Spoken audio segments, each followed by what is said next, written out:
Hello people, how are you doing? Hope you're well. I will talk about the life of Professor Wangari Maathai, and I hope you will enjoy this video.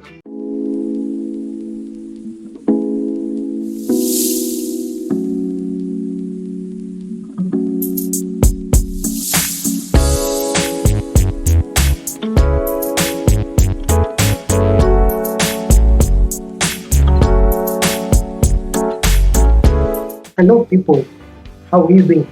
Hope you're doing well. My topic for today is lessons learned from the life of Professor Wangari Maathai. I'll take you through the life of Professor Wangari Maathai from the time she was born up to her legacy, up to the time she passed on, and the lessons that we can learn from her life. And it goes like this. Wangari Maathai was born in Nyeri, Kenya in 1940, and she obtained a degree in biological sciences from Mount St. Scholastica College in Atchison, Kansas in the year 1964, Master of Science degree from University of Pittsburgh in 1966, and pursued a doctoral studies in Germany and PhD from the University of Nairobi in 1971, where she taught veterinary anatomy, and she was the first woman in East and Central Africa to earn a doctorate degree and chair of the Department of Veterinary Anatomy and professor in 1976 and 1977. So she accomplished she made that big accomplishment. And during her time when she was growing up, it was difficult for women to be educated. The men were mostly educated, while the women were not educated. So she broke that barrier of women not being educated, and she made that big accomplishment, breaking that barrier of women not being educated. And she was very active in the National Council of Women of Kenya from 1976 to 1987, and during that movement, she thought of tree planting. And the time when she was born in 1940, during her time she was a child, there were many trees in her area, and during that time there were many.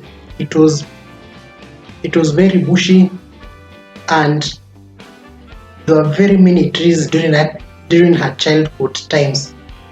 Unlike today, where trees are very few, where people have cut down trees for selfish gains.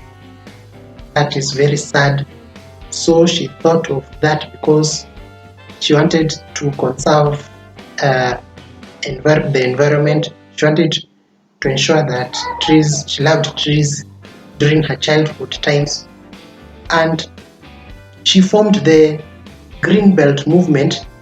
And this movement, it was to ensure that there was poverty reduction and environment conservation through the tree planting. So she formed that movement in order to think about conserving the environment. And during that time, in 1989, she encountered so much opposition from the government of Mwai, President Daniel Torotich Arap Mwai, during that time when there were no multi-party politics. It was only single-party politics under the regime of KANU, and that time Mwai wanted to build a large skyscraper in Uhuru Park, and so she opposed that movement of Mwai, and she received beatings from the police, and that time her head was bleeding from the beatings that she received by the police in 1989, and so she and her people were also dispersed by the tear gas while they were protesting against Moi's idea of wanting to inherit Uhuru Park from 1989, even 1992, even 2001. So Moi saw that she was a threat to his government, and so Moi decided to put her in prison because of that idea of opposing Uhuru Park. And so she also wanted to preserve also Karura forest. She didn't want Karura forest to be handled poorly. She saw that Karura forest was cut down, and she opposed that idea of Karura forest being cut down. And in 2004 she won the Nobel Peace Prize, and that was her big achievement, and this made me to know Wangari Maathai through that achievement of winning the Nobel Peace Prize. And she served in the government of Mwai Kibaki under the party of National Alliance Rainbow Coalition, or NAC as the short form is. So she served as in the Ministry of Environment during the time when President Mwai Kibaki was president, and she really was concerned about the deforestation taking place in Kenya, and she died in 2011 from ovarian cancer and was buried at Wangari Maathai Institute for Peace and Environmental Studies in Nairobi. And I have a couple of lessons that we can learn from the life of Professor Wangari Maathai. And one of the lessons is that we have to think about our environment and conserve it. So Professor Wangari Maathai thought about the idea of planting trees and conserving the environment, and so she opposed Moi's idea of cutting down trees in Karura forest. She also opposed Moi's idea of wanting to build a huge skyscraper in 1989, and she suffered so much beatings from the police during Moi's time. Number 2 is think about others and not yourself. Wangari Maathai thought about others in that she thought about her great grandchildren, in that she thought of conserving the environment, so that once one is to conserve the environment, one would leave a legacy in that children and even grandchildren will enjoy the trees and nature. Number 3 is leave a legacy.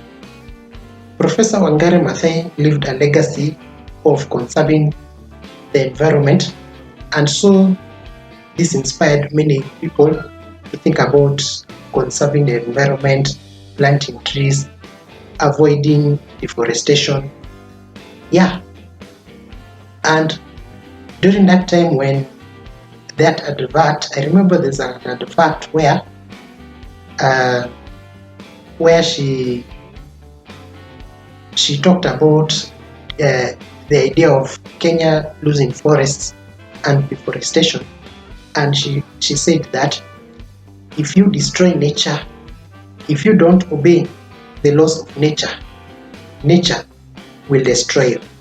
So we have to leave a good legacy so that people can remember us for what we do. Number 4 is that anything is possible.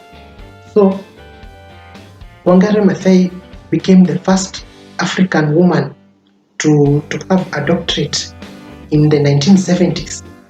She became the first African woman to win the Nobel Peace Prize in 2004. Those were very huge legacies that she has, huge achievements that she has made. And so she was able to break the barriers of women not being able to have education during the 1970s, 1960s. Yeah. And number 5, always pursue your dreams. Wangari Maathai pursued her education. She took her work seriously. She was able to pursue her dream of conserving the environment, and people remember that legacy she has done. And finally, number 6, fight against evil practices. She fought against evil practices like corruption, deforestation, and